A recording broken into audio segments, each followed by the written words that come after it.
Amén. Este pasaje de Efesios 2, versículos 1 al 10, lo vamos a dividir en dos partes. Del 1 al 3, que habla acerca de nuestra condición antes de conocer a Cristo. Y del 4 al 10, que habla de la gracia de Dios que nos transforma.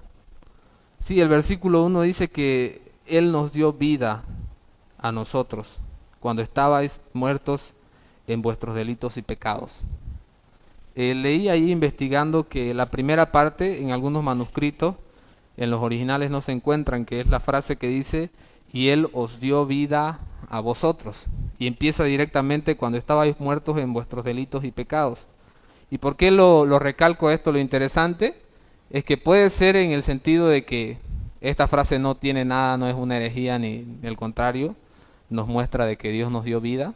Pero al quitar esta frase, puede ser que el apóstol Pablo quería mostrar primero, dar énfasis en nuestra condición para dar gloria a Dios, cuando él a partir del versículo 4 nos muestra cómo Dios transformó nuestra vida. Y eso es algo interesante. Entonces, y esta misma frase de y él os dio vida es como está más desglosada desde el 4 hasta el versículo 10.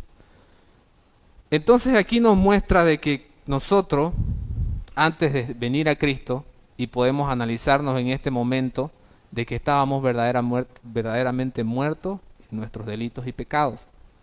Me tomé la tarea de ver qué significa esta palabra delito en el original, porque lo primero que se nos viene es alguien que cometió un delito, un asesinato en la ley moral.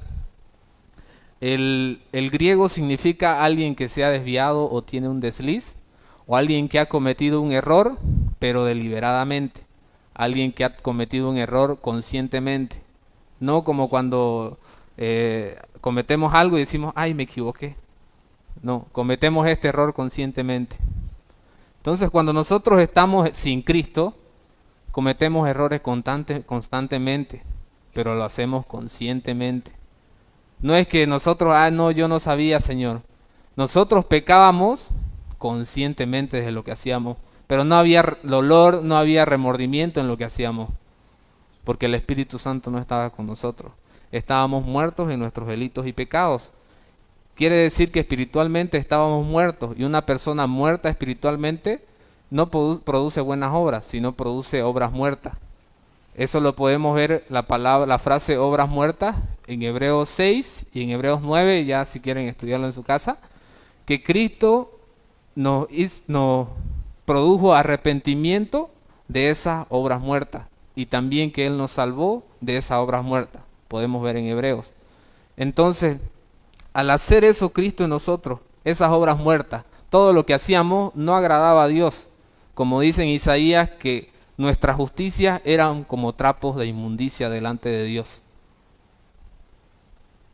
Cuando nosotros sin Cristo íbamos y le dábamos a un pordiosero una ayudita y nosotros nos sentíamos bien, Dios no estaba siendo glorificado. Nuestras obras no eran agradables a Él, por más buenas que nosotros las podamos ver. Aquel moralista que no cree en Cristo no le agrada a Dios.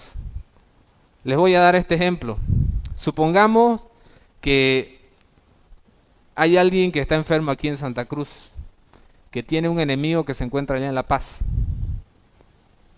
Este enemigo sabe que el que está enfermo es un enfermo terminal, pero tiene una medicina que cuesta $10,000. Y este enemigo que tiene La Paz sabe que tiene esa necesidad y se viene caminando desde La Paz y compra la medicina con los $10,000 y se salva. Ese enemigo hizo una buena obra, ¿no es cierto? Pero ¿pecó o no pecó? ¿Qué dicen ustedes? ¿Pecó o no pecó? Un enemigo se vino de a pie desde La Paz, pagó la medicina de $10,000 y salvó a su enemigo. ¿Pecó o no pecó? ¿Sí o no?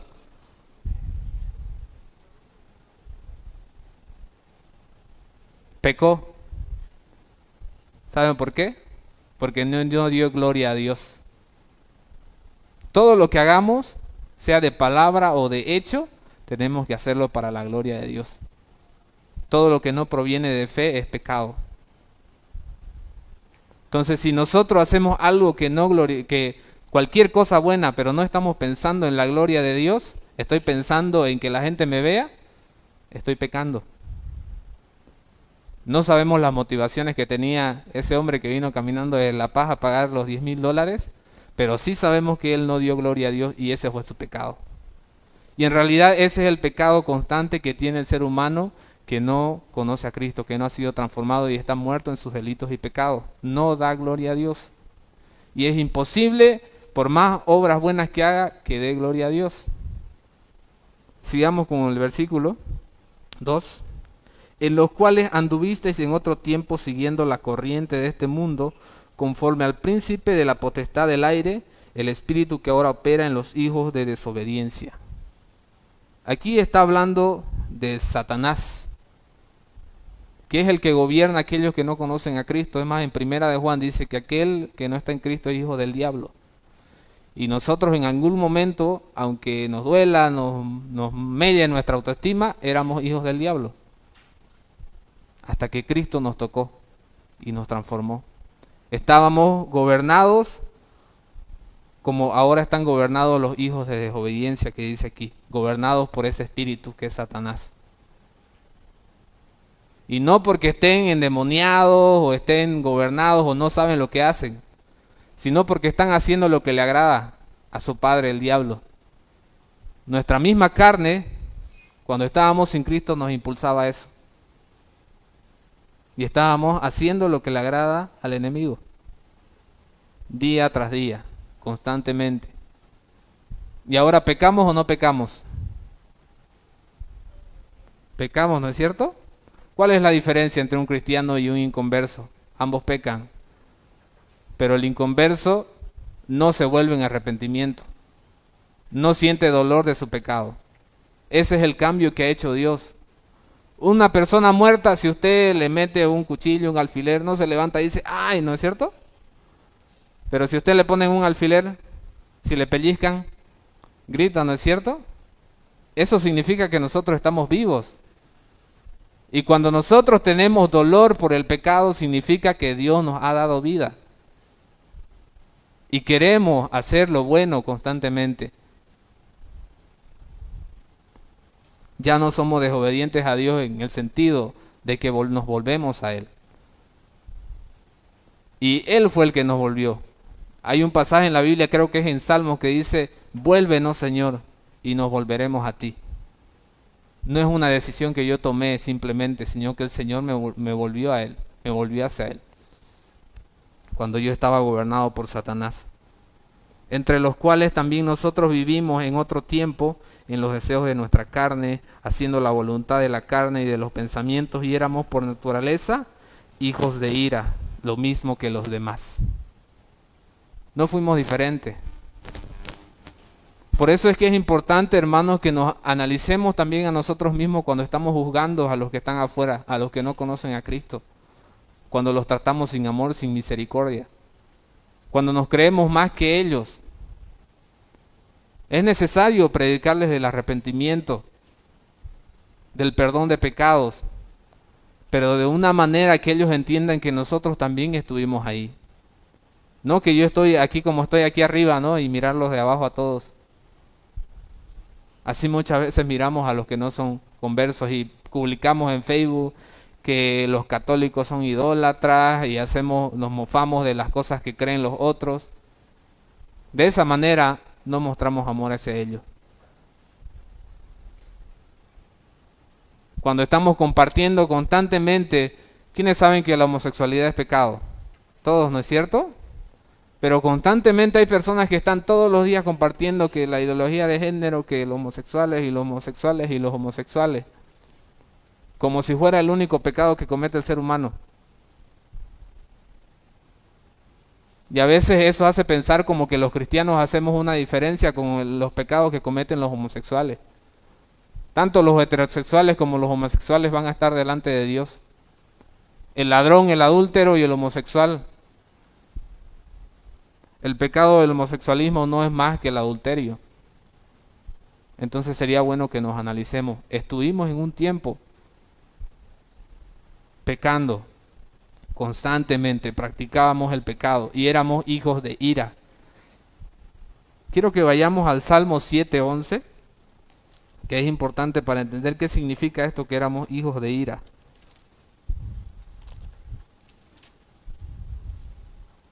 Salmo 7:11.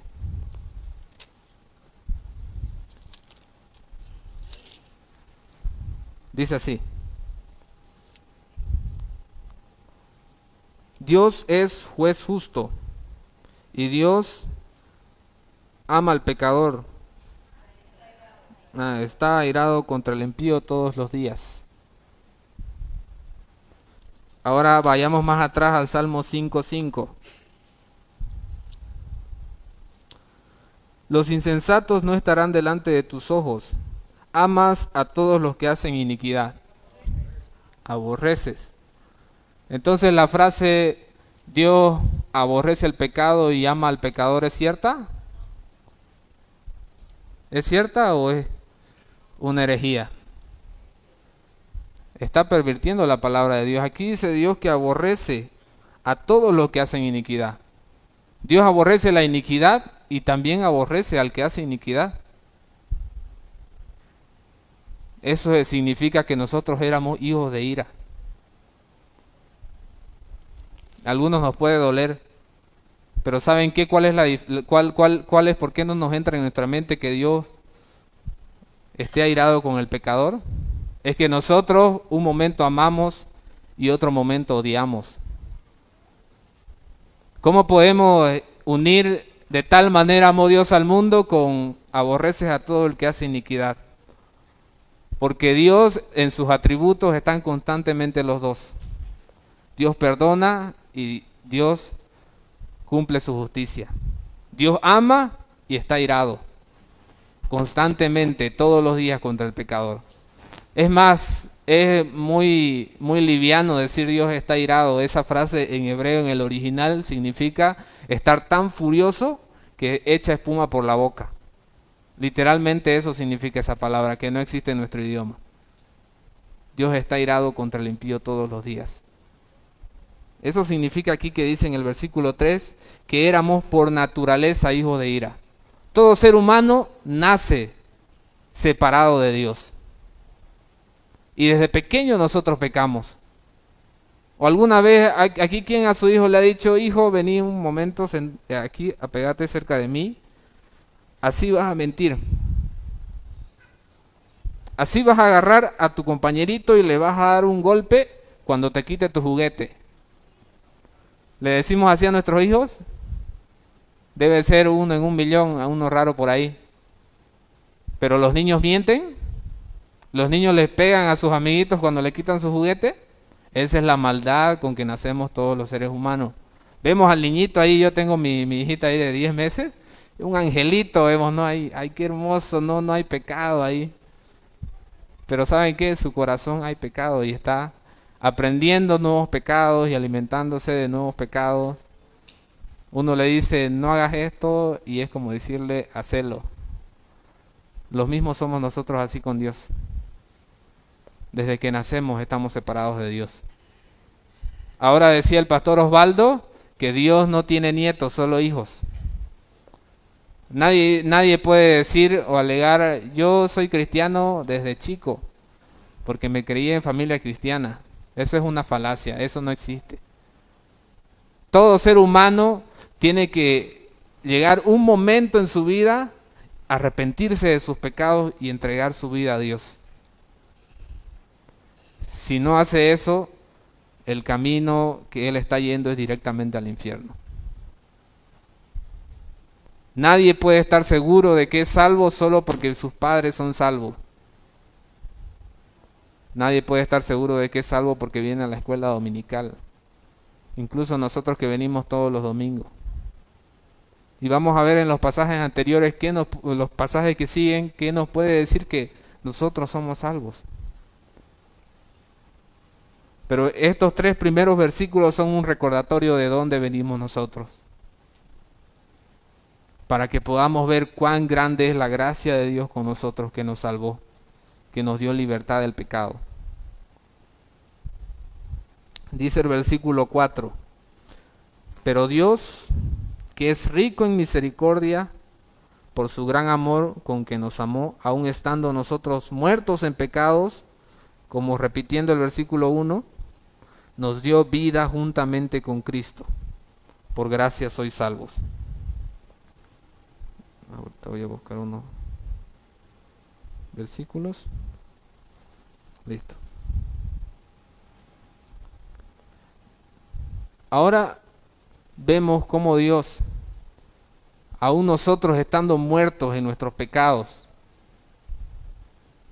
dice en la Biblia que tal vez una persona buena podría dar su vida por alguien, por otra persona, pero que también es relativamente buena.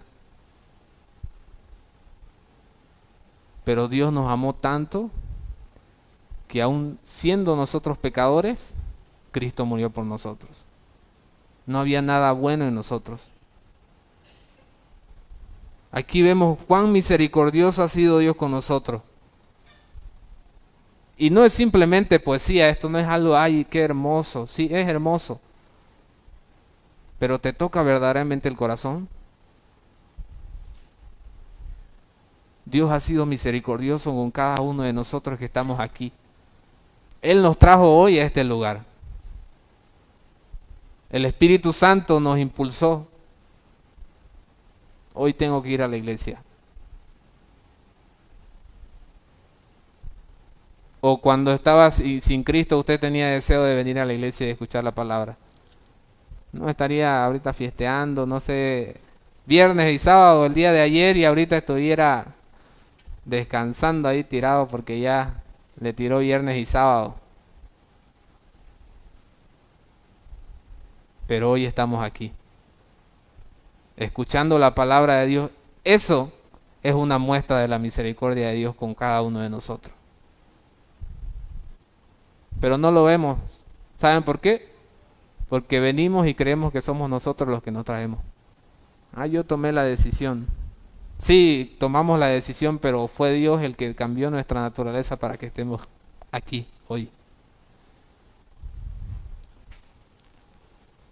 Estábamos muertos en nuestros pecados y nos dio vida. Como les expliqué, una persona muerta no siente, una persona viva siente el dolor por el pecado. Usted hasta en la mentira más pequeña, en la mentirita blanca, ¿se siente mal?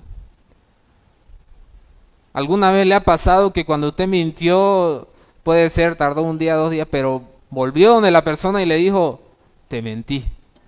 El Espíritu Santo estaba ahí, constantemente. Mentiste, anda a decirle la verdad. No es simplemente, porque a veces creemos que es simplemente, Señor, me arrepiento de mis pecados y ya le pedí perdón al Señor, pero le hice daño a alguien. Es como que alguien haya robado una bicicleta y dice, ay pucha, cometí pecado, me arrepiento delante del Señor y me quedo con la bicicleta.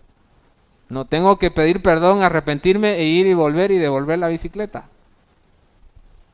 Cuando mi pecado ha dañado a alguien, tengo que ir donde esa persona y pedirle perdón.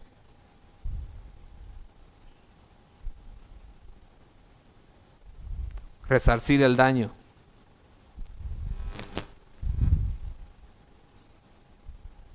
Versículo 6. Hace un énfasis en el 5 donde dice, por gracia sois salvos. Y eso mismo va a repetir en el versículo 8. Versículo 6. Y juntamente con Él nos resucitó. Y asimismo nos hizo sentar en los lugares celestiales con Cristo Jesús. Muchas veces esta frase en los lugares celestiales se usa para repetir simplemente una oración, que yo tengo mi identidad y que estoy sentado en los lugares celestiales con Cristo y el enemigo no me puede tocar.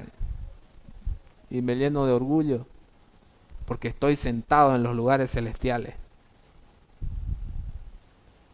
Esto quiere decir que Cristo nos puso en la relación correcta con Dios.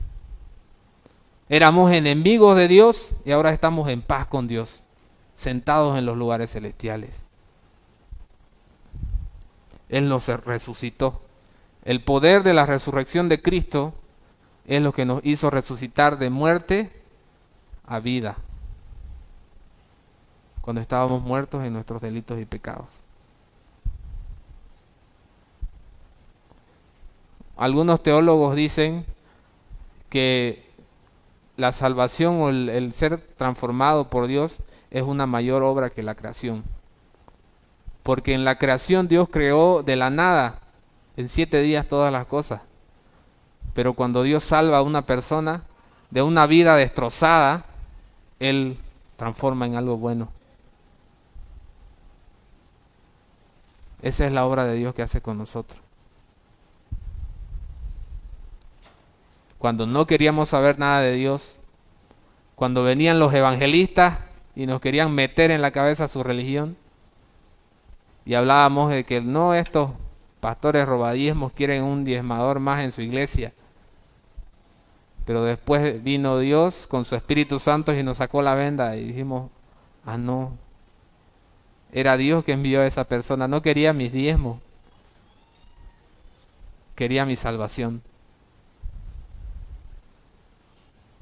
Es cierto de que hay muchas personas que han pervertido el evangelio y que están sacando plata y por eso blasfeman el nombre de Dios muchas personas. Pero eso no impide que Dios cambie nuestros corazones. Incluso si esas personas que están pervirtiendo el evangelio nos han robado, manipulando nuestros corazones, Dios puede transformar nuestros corazones y decirnos, sí, ellos están mal, pero yo he decidido tocar tu corazón. Y quiero que vayas a una iglesia cristiana, que vayas al gran mandamiento, a escuchar mi palabra. Esa es la vida que Dios nos da. Nos resucitó para mostrar en los siglos venideros las abundantes riquezas de su gracia en su bondad para con nosotros en Cristo Jesús. ¿Cuánta riqueza tiene la gracia de Dios al salvar a un pecador? ¿Por qué? No es simplemente que nos vamos a ir al cielo, porque a veces presentamos el evangelio como simplemente arrepentite de tus pecados y vas a ir al cielo. No, Cristo nos justifica y nos santifica. Ahora que te arrepentiste de tus pecados y Dios transformó tu vida, viví para Él, porque Él es digno de que vivas para Él. Es algo muy simple decir que Cristo nos salvó solamente para ir al cielo. Él nos salvó para que glorifiquemos a Dios en esta tierra. Él nos justificó, nos santificó y nos glorificó cuando estemos en la vida eterna con Él con nuevos cuerpos, alabando por la eternidad a Dios. Así muestra las abundantes riquezas de su gracia con nosotros. Ahora vamos con este versículo muy conocido. Porque por gracia sois salvos, por medio de la fe, y esto no de vosotros, pues es don de Dios. Hay dos cosas interesantes que me gustan de este versículo, y es que muestra que la salvación es un regalo de Dios, no es por obras. Nadie es salvado por sus obras, y eso creo que es lo que quiere enfatizar en los primeros versículos Pablo cuando habla de dónde es que venimos nosotros, cuando estábamos muertos en nuestros delitos y pecados. Porque cuando estábamos muertos en nuestros delitos y pecados era imposible que seamos salvados por esas obras nuestras, obras muertas, que no pueden salvarnos, no tienen valor delante de Dios. Las únicas obras que tienen valor delante de Dios son las de Cristo y las que se hacen en Cristo. ¿Por qué nosotros agradamos a Dios? No por nuestras buenas obras, sino por Cristo, por la obra de Cristo. Él ya pagó el precio por cada uno de nosotros. Entonces la salvación es por gracia por medio de la fe. Significa que esa salvación la recibimos por fe. Y esto no de vosotros, pues es don de Dios. A veces se toma este pasaje como que el don de Dios fuera la salvación, pero sería redundante. ¿Saben por qué? Porque dice, porque por gracia sois salvos. Cuando dice por gracia, eso quiere decir que es un regalo.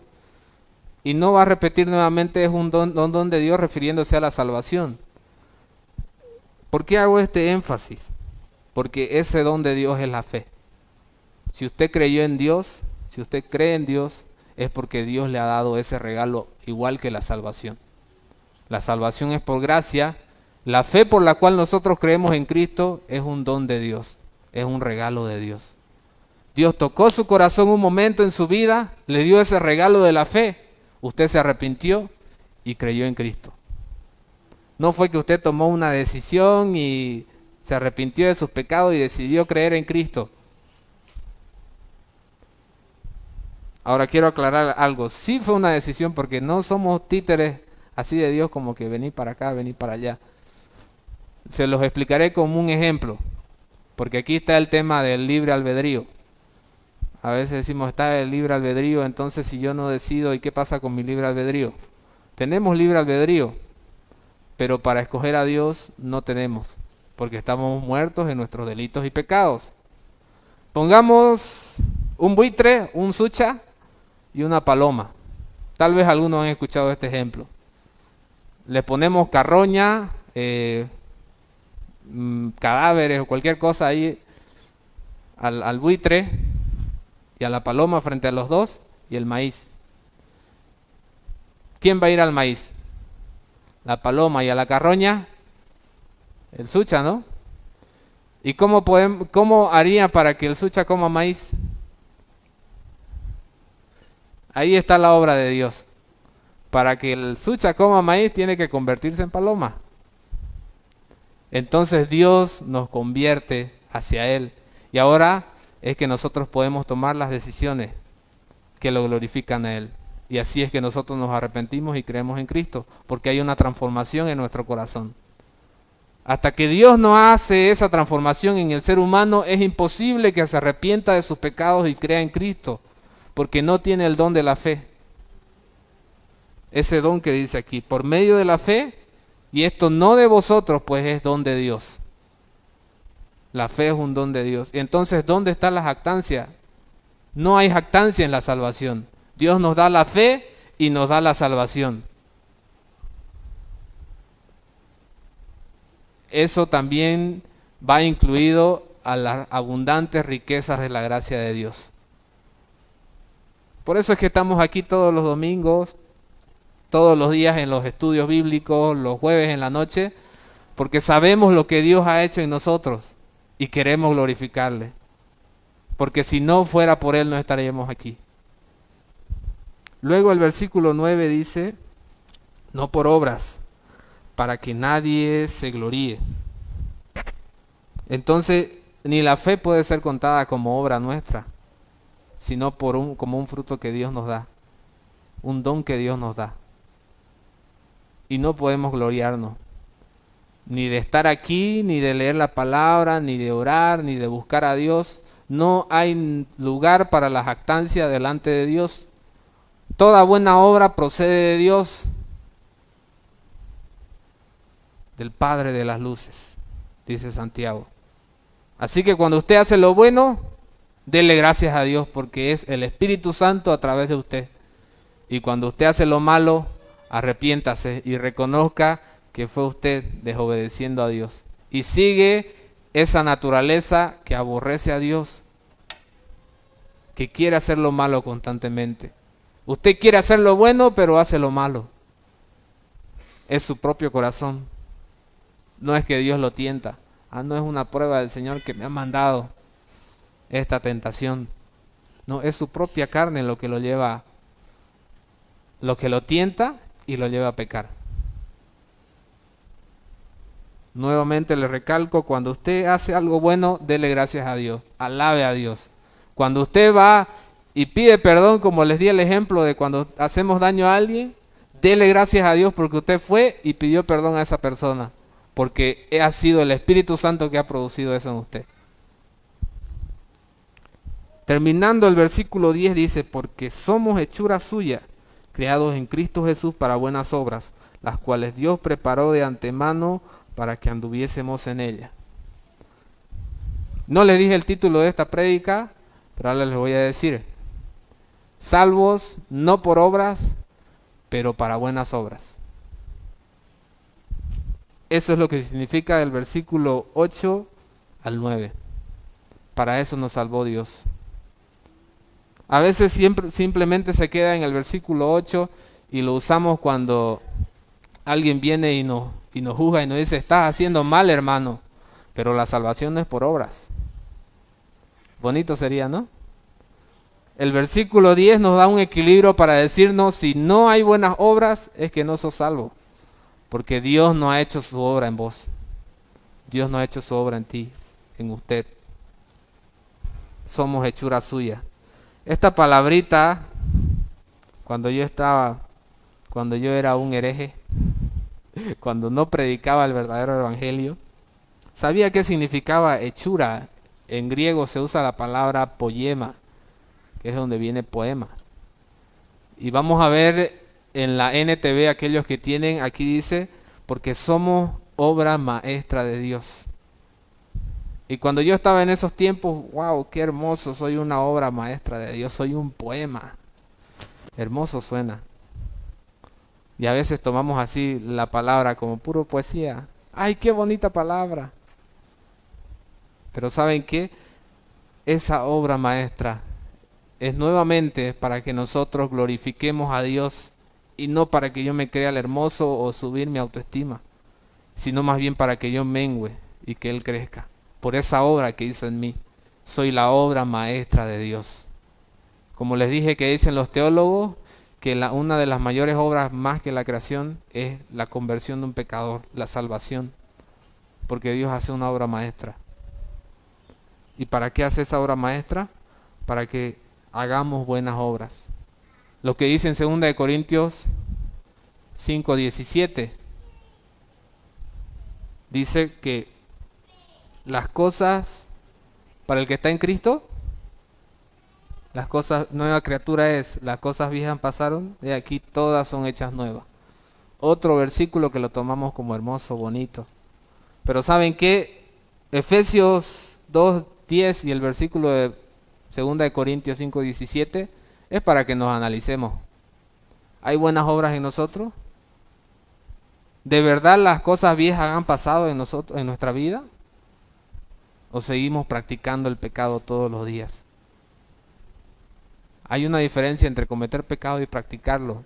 El que lo practica no tiene dolor ni remordimiento, no siente nada. Pero el que comete pecado y está en Cristo le duele. Y ese es hijo de Dios. Y ese dolor nos lleva al arrepentimiento. Porque el que dice que no peca es un mentiroso y lo hace a Dios mentiroso. Pero si confesamos nuestro pecado, Él es fiel y justo para perdonarnos y limpiarnos de toda maldad. Entonces, ¿hay buenas obras en nuestra vida? Que sea un momento hoy de analizarnos si verdaderamente hay buenas obras en nuestra vida. Porque si no hay buenas obras y no hay constante arrepentimiento en nuestras vidas, estamos yendo por el camino ancho. Más fuertemente estamos derecho al infierno. Es algo grave. No menosprecie las buenas obras. No puede ser salvado por buenas obras, pero las buenas obras son evidencia de que nosotros somos salvos. Por eso es que hace esta aclaración Pablo, porque somos hechura suya, creados en Cristo Jesús para buenas obras, las cuales Dios preparó de antemano para que anduviésemos en ellas, no para que las miremos, sino para que andemos en ellas.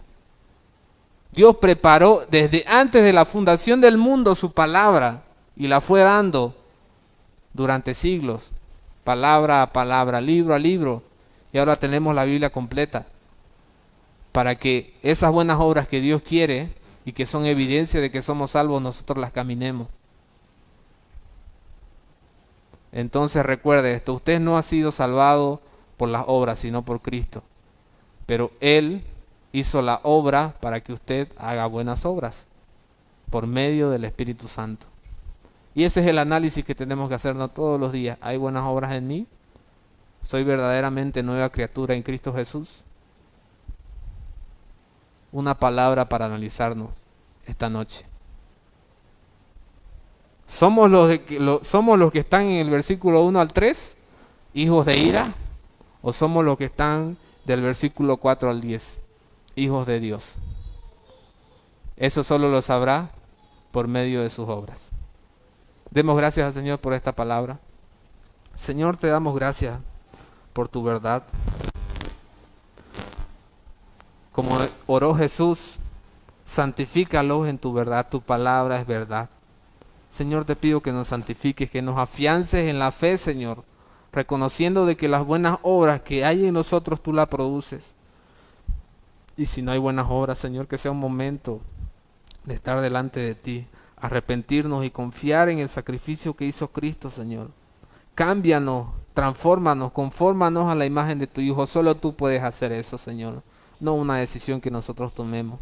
Ayúdanos, Señor, porque somos necesitados de ti y separados de ti nada podemos hacer. Gracias, Señor, por cada uno de mis hermanos que tú has salvado, Padre.